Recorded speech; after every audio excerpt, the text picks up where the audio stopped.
when I went to work at Wrestlers, I started as a bookkeeper. Of course, back then everything was done manually. And then Frank saw that, in fact, when I first went to work, having graduated from a Catholic high school and 8 years of Catholic grammar school, I called him Mr. Wrestler. And when he came to my desk, I stood up. Oh my God.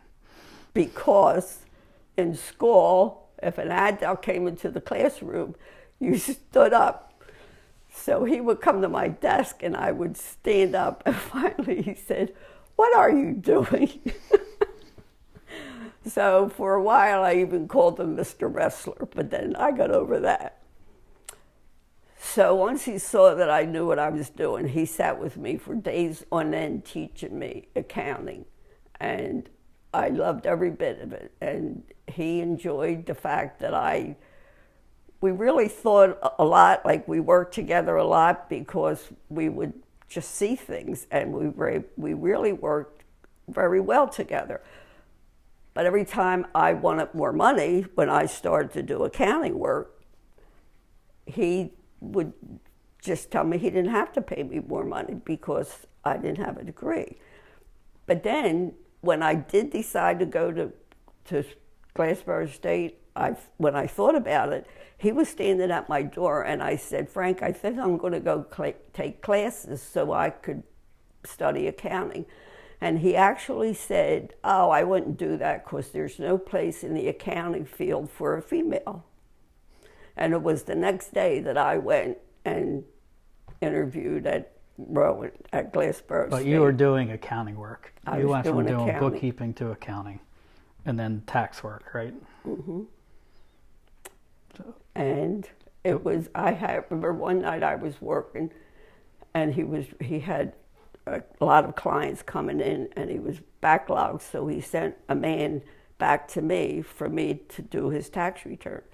And when this guy walked in and saw that this female was going to do his tax return, he got a little indignant, and all that did to me was made me sit up straight on my chair and just, with my attitude, let him know that I knew what I was doing. So then we got through the tax return. But I did taxes. I did a lot of corporate work and financial statements.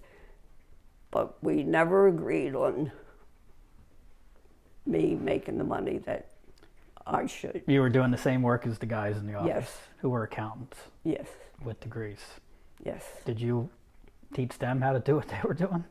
Well, actually, I did. When this guy, Doug Snodgrass, came to work for us, he had just graduated from college and he had passed his CPA exam. But having, dealt with young graduates, they teach accounting, but they don't teach bookkeeping first.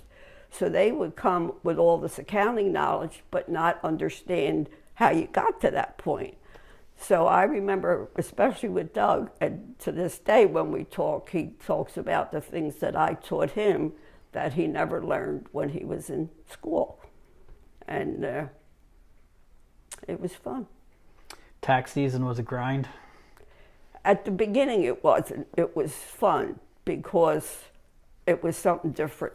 It was, you got to see the same people every year, and we had lots of conversation, and it was so different from what I had done from 19 years. It was actually fun. But the hours were really tough, and the pressure was a lot because we had so much work to get done in such a short period of time. So after I got older, it just got to be too much. And the last year that I worked the tax season, I really thought it was going to kill me. And that was it. When I was 62, I stopped. But then before I stopped, I started my own bookkeeping service. And I'm still doing it. You went out and got a computer when desktops were fairly new. Yeah, well, at work, we always did things by hand. So then the accountants in the area were starting to get into computers. So Frank said, "If I buy computers, will you learn how to use them?" So again, I enjoyed the challenge. So he bought computers, and Doug and Andy and Jim and I had to go to Cherry Hill to learn how to use these computers. So the plan was that one of us would sit at the computer and the rest would take notes. Well, after the first session, the guys didn't want to do it anymore. So I went myself. I went to all these classes in Cherry Hill to learn how to use the computer. And then I taught the guys how to use it. And then you bought your own for the house. When I start my own business, I started that manually, but then I bought a computer. And at the time, it was 8-inch, no, it was the little, I didn't have hard drives. They were just discs. And so that was my first computer. And at work, they didn't have hard drives, they had 8-inch floppy disks. Do you remember how much that first computer cost? I think it was a lot. I think it was like $1,500, something like that. I thought it was more like $3,000. $3,000? It was a lot. I don't remember exactly, but it was a lot of money.